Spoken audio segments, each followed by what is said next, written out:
Hey everybody, I hope you guys are having a great week so far. I decided to go ahead and start doing 2 of these a week because I enjoy doing it so damn much. I really hope that y'all are enjoying it as well, but this has just been a lot of fun for me.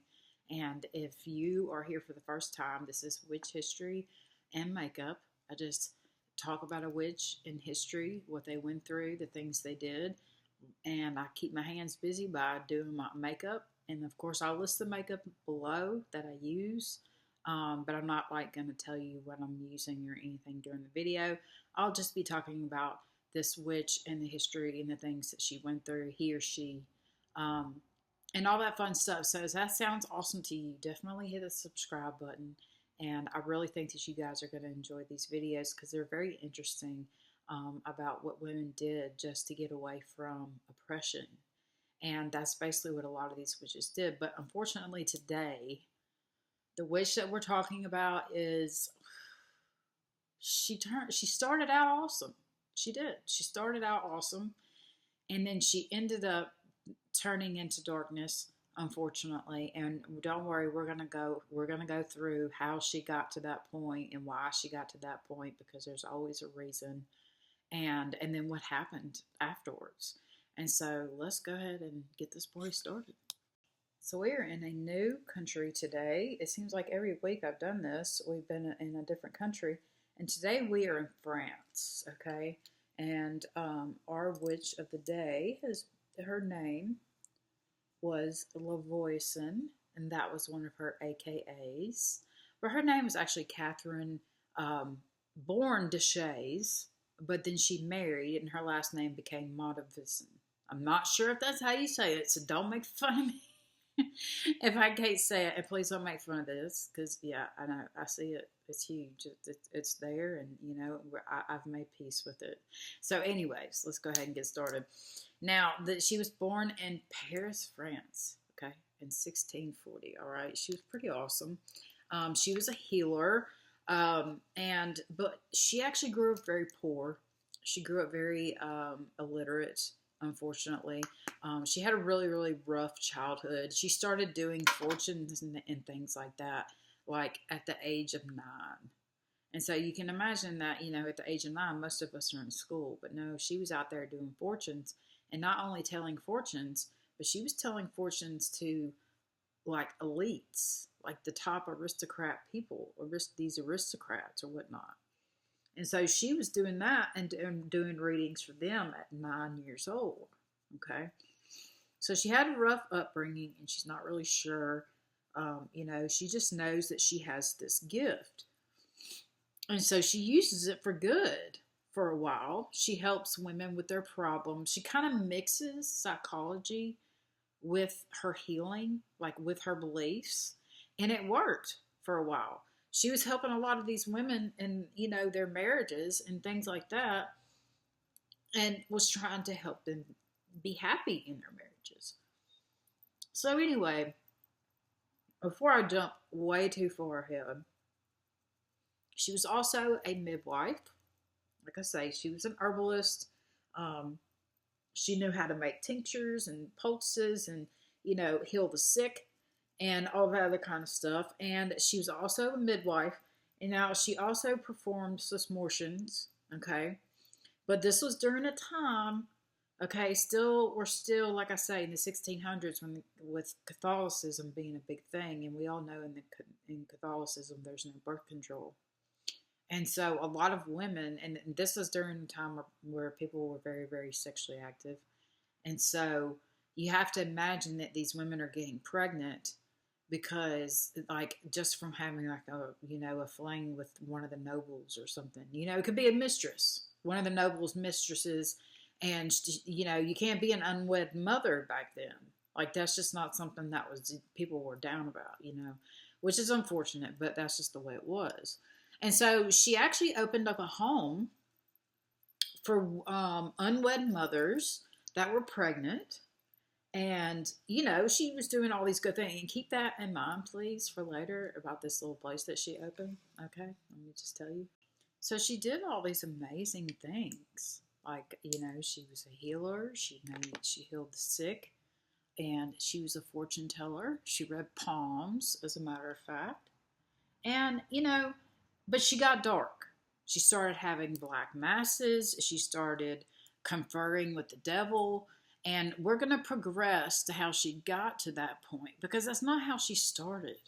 Okay? She started out, like I say, by using psychology and her beliefs by helping women, basically just being a healer, being somebody that they can listen to and get advice from. Somebody that has had a hard life, and most of us know people that have hard lives have things to say that we should listen to, because they've been through some stuff. And so she would use that kind of, psychology on these women and help them in their marriages, whether their husband was being, abusive, or was, being, not the right kind of guy, because a lot of these women back then, they get married, the guy puts on airs and he's like, oh, I'm this and this and this. And this is what happens with Catherine when she gets married. She marries a guy. She thinks that this guy is an entrepreneur, right? Well, comes to find out, after she marries him, he's broke. He has no money. He owes people, actually. Yeah, he's like owing people money, and she's not happy about it. She marries this guy and then finds out that basically he's not making any money. And so she's got to fix it, right? So she starts doing what she used to do. Starts reading fortunes again for the nobles. Starts, now she's starting to make potions and things like that now. And keep that in mind. Now, these potions were more like love potions to make, maybe the men that they were with, if they were a mistress, they meant that their man would stay in love with them. One of her top clients was the top mistress of King Louis XIV at the time. And the mistress got jealous, okay, that King Louis had another person on the side who he actually got that one pregnant. And that really upset his mistress. Like, where's his wife during all this? But whatever, you know what I mean? So his mistress got really upset. And so she goes to Catherine and she's like, I need a potion to make him fall in love with me and only want to be with me and all this stuff. And so that's what she starts to do. She starts to make potions and things. Of course, the church hears about this, right? They hear about, she's making potions to help make people fall in love with them and things like that. And they're not too happy, but she tells them this is a gift from God. And so they kind of give her a pass. The church does. So in the public's eye, this means she's backed by the church. And so her business pops off. She's got clients from the aristocrats to the nobles to the court. I mean, she's got priests in her pockets. She's got a lot of stuff that's going on. And she's amazing. Anyway, and so the church, they didn't really disapprove of her at first, because she said, this is something that, God gave me. And I'm going to use it, in order to help heal people. And so they're like, okay, cool. That's totally fine. We're down with that. You can do that. That's fine. So her business starts to flourish. Well, unfortunately, though, as businesses do, you have people come and they want more. Instead of having them fall in love, they want to have them offed. Or these women wanted to have their family members offed so that they could get all the money. Because basically these women back then were subservient. They couldn't do anything. They couldn't say anything. The only thing they were there was to make babies. That's it. They were not allowed to make any decisions or anything like that. And so them coming to this woman and getting so much information, they wanted more.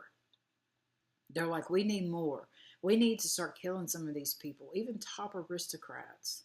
They were wanting to hurt them and harm them and make sure, that things were happening that would go in their favor. You know what I mean? Because these females, they had no control. They felt like they had no control over their own life. They want to have fun. and they want to engage in this sexual activity, but then again they don't want to handle the repercussions of that afterwards, and so they have to go through all these things because she'll be shunned. And then the guy, of course, he goes on about his life and whatever. But so once she realizes this, then she starts making poisons. Okay, she starts to make poisons. And one of her poisons is she grinded frog bones, human blood, and iron shavings to bewitch men to be with a certain woman, which I thought was, that's not really poison, but this is where she starts. This is how she starts to do her, how she starts to dive into the dark arts. Because remember, in the beginning, she is an herbalist. She's a palm reader. She is trying to help heal the sick. She's opened a place for unwed mothers. She's trying to do all these good things. But then the nobles come to her and she's getting all this money, right? And they're like, we need more, we need more, we need more. And so she comes up with the Black Mass. Now, this is when Catherine becomes La VOISON. Okay? She's taken on a whole new name, basically a brand new persona, because she's holding these black masses and things like that. Her poisons are killing aristocrats, like top dog aristocrat people. And, she's technically not the one that's poisoning these people, so keep that in mind.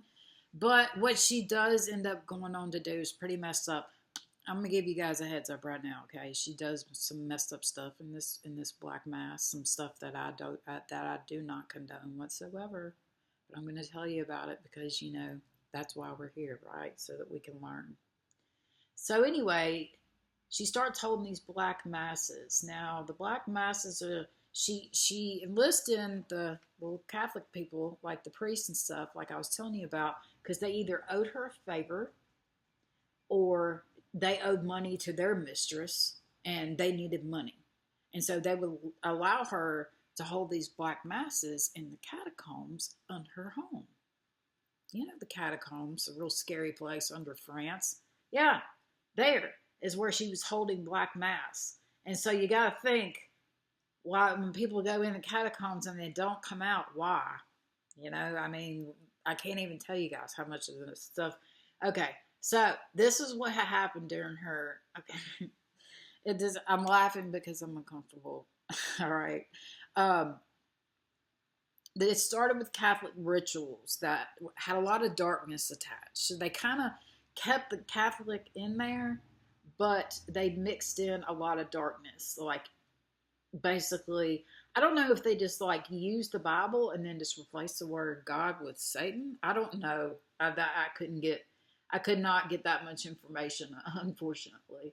But she did hold these Black Masses, like I say. And the elites would all come to these Black Masses because they wanted all these things to happen. She actually ended up, before I tell you about the Black Masses, she started a cult, because this is before the word coven. Like last week we went over the word coven. This is before coven, so they called it a cult. And it was basically the cult of poisons is basically what it was. It was a lot of females that knew how to make poisons and that were going around and poisoning people all over France. Okay? So now King Louis, he's kind of freaking out a little bit. He's like, oh my gosh, there's all these women going around and poisoning. But, okay, so the Black Masses now, the way those were held, she held them, okay, there was an unclothed woman. I'm trying not to get kicked off of here. There's an unclothed woman as the altar, okay? And then she holds a black candle in each hand. And then there is a chalice on her chest, on her stomach. Yeah, her chest or stomach area, somewhere that the chalice could be held. And that's where it's at. So she's got the chalice and everything. And what they would do is pour the blood of a baby into this chalice, and then they would all partake in this drinking of the chalice and things like that. And you're probably wondering, Where did she get all the babies from? Let's go back and think. Remember that unwed mother's place that she opened? Yeah, she had a basically endless supply of babies because not only was she doing submersions, she was like, women were having their kid but not wanting their kid and giving it to her so that she could do these black masses. Like I say, it gets dark. She goes from light to dark so fast because of the nobility aspect of it, because her clients were noble. And so she wanted to keep going with it. She's like, well, I'm making money and they keep asking me to do this and this and this.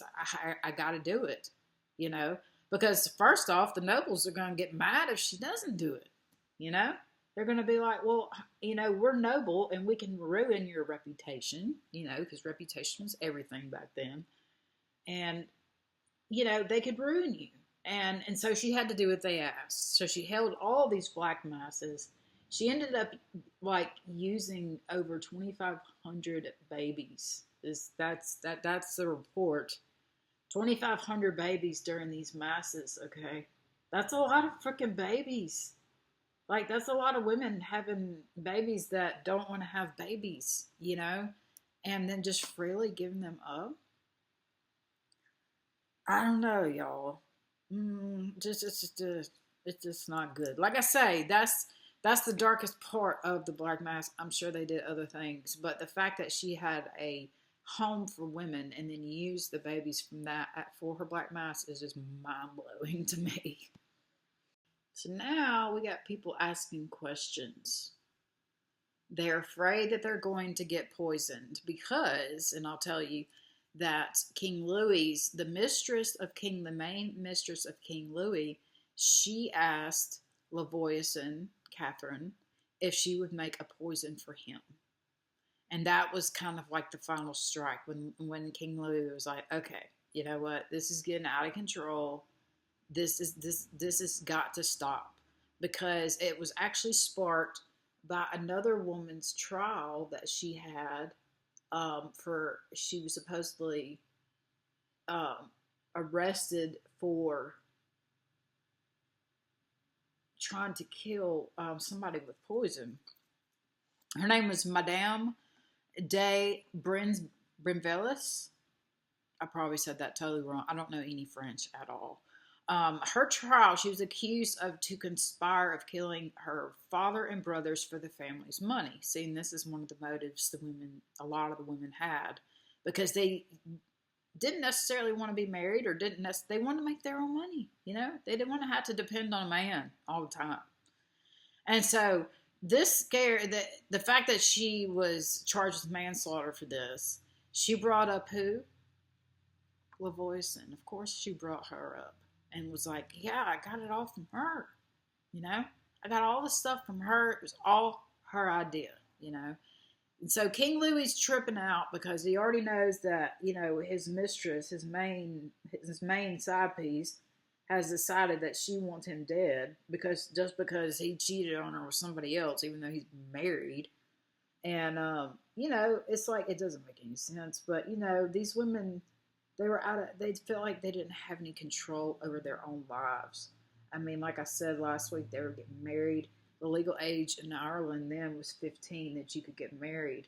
That's so young to not have any say so in your life whatsoever. Like, no, I don't think so, dude. It's just like, no, I couldn't do that. And then a lot of these men put on airs that they are this and that, like next week's witch. Well, she also married into somebody that ended up being what they were not.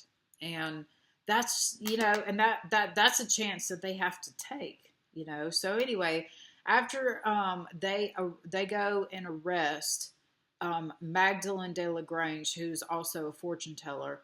Lagrange pointed the finger at Lavoison's rival. Now, she had a rival person who also made poisons, but she actually went out and did the poisoning.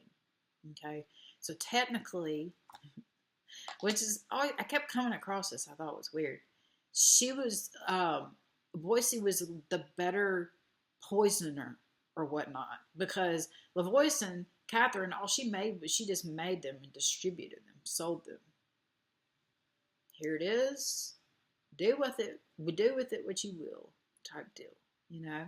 But this other girl made them and used them on people at her discretion, pretty much. But she was also a part of the cult.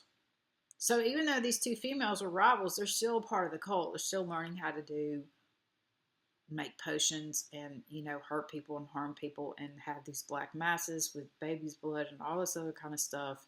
And, you know, they were all a part of that, but they also, once it all came crumbling down, once these two rivals were in it, that's what really sparked the kickoff to start arresting anybody that was a fortune teller, anybody that did any kind of necromancy or anything like that, or any poisons, of course, potions, anything like that. They were arrested. And so now Catherine and then the Boise lady, Catherine liked the finer things, so she always had really, really nice things. Because she sold the poisons. She didn't do the poisoning. She just gave them to the girls. But this other lady, like I say, she did both. So to her, she's a better poisoner because not only does she make them, she goes out and she does what she needs to do with them too. So now Catherine is arrested. VOISON is arrested at this point because, like I say, King Louis is scared for his life. He's got people tasting his food, y'all, making sure that his food is like a-okay for him to eat. Yeah, imagine being that person to try this and see if it kills you type deal, you know? Like, I mean, I just don't get that. But, you know, hey, that's what they did back then. So, it's history. Ain't no changing it now. But, anyway, so he was very paranoid, and he ended up arresting her along with like 36 other people. And, or maybe it was more than that. So anyway, they knew her reputation. That was all they needed. She didn't need any torture, by the way. This is another one that was like, I don't need any torture.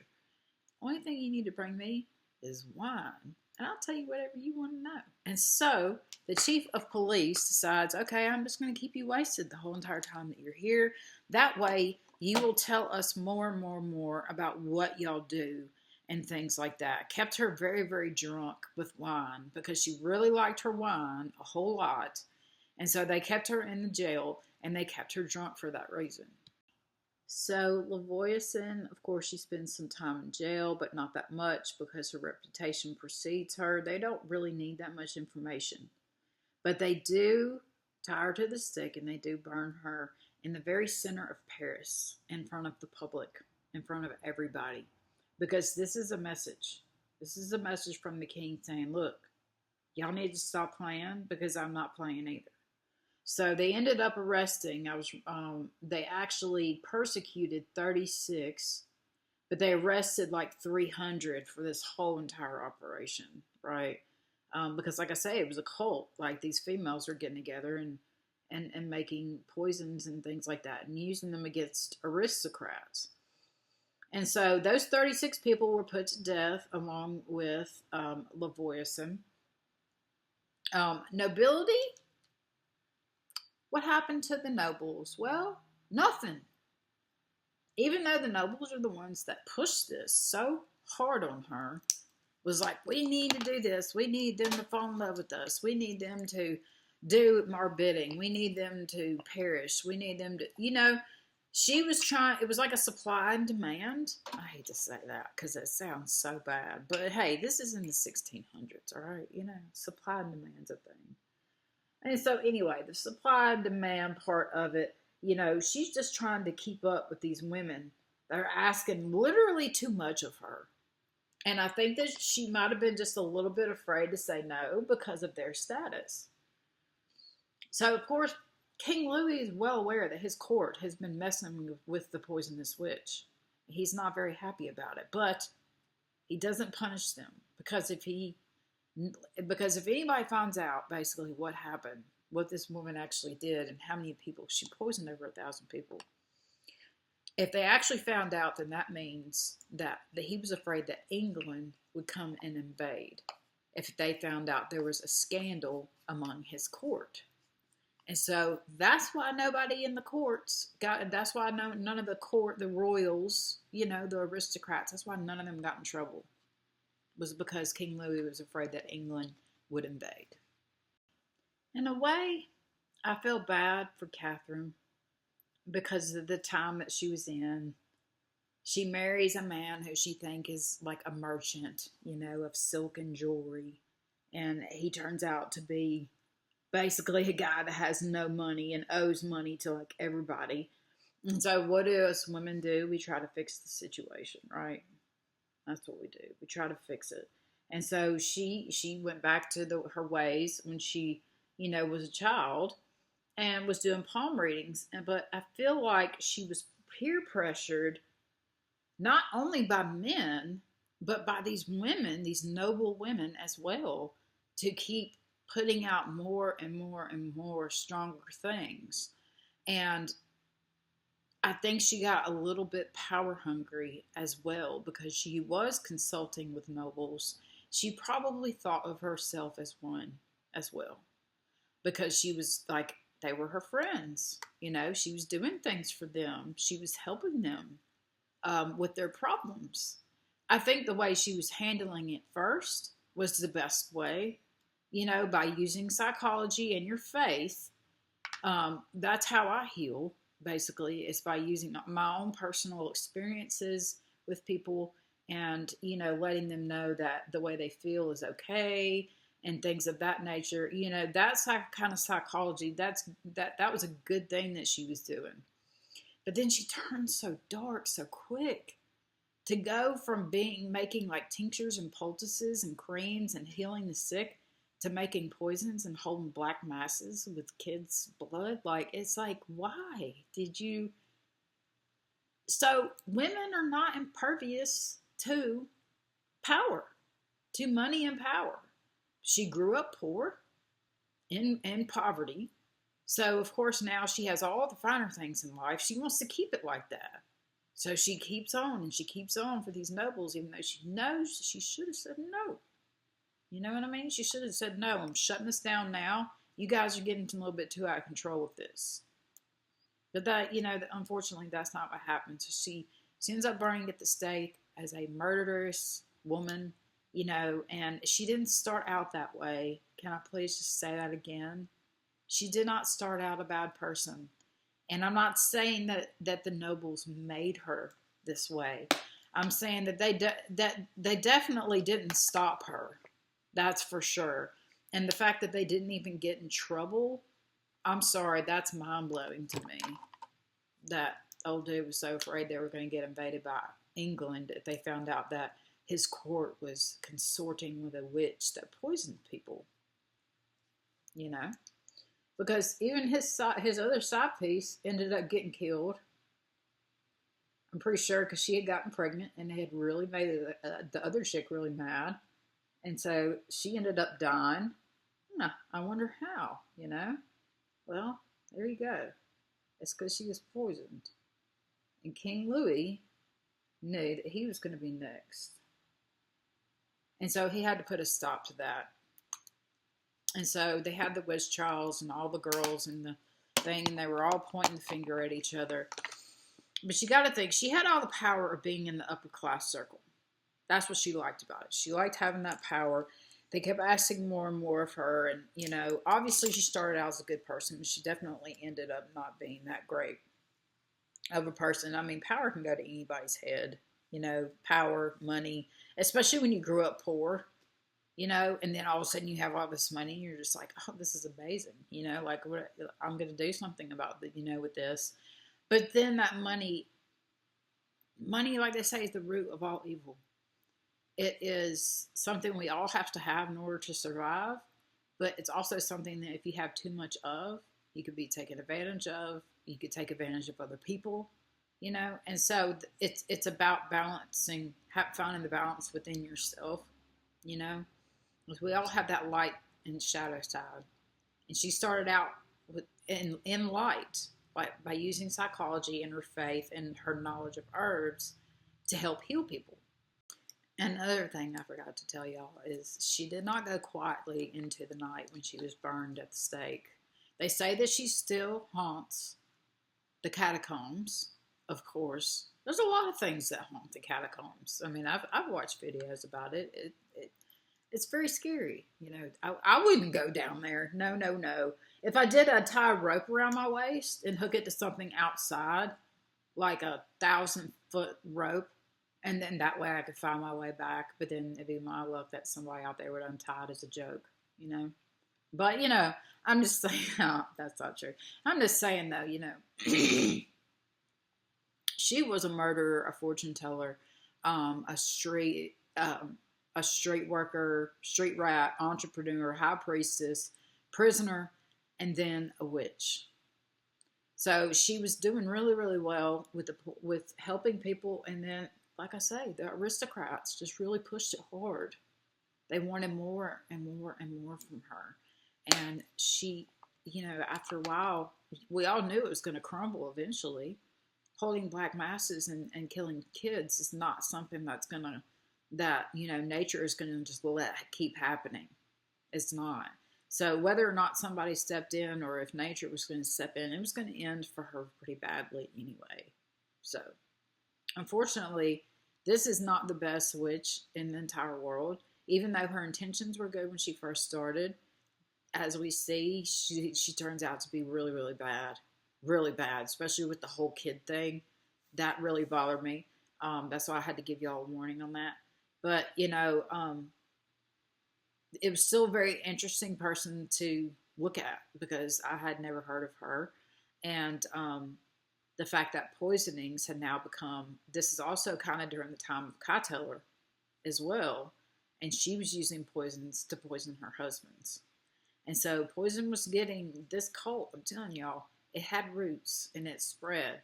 And it wouldn't surprise me if there were still some people left in it today. So anyways, that's our story for today, you guys. By the way, if you liked it, please subscribe. I'll be doing these twice a week now because I really like doing them. It's a lot of fun. And yeah, let me know below in the comments what you guys think, please. And if there's any witch that you would like me to cover. I'm already starting on next week's, and I think that y'all will really like this one because she did a lot of firsts as a woman. So it's actually, I'm really proud of that one. This one this week, of course, I got to throw one in there that's not any good. You know, she just wasn't a good person. She was in the beginning, but there towards the end, that I'm sorry, the whole having a home for homeless women with children and then using those children. That's some bad karma. That's all I gotta say. But anyway, I love you guys. Have a great week, and I'll see you next time.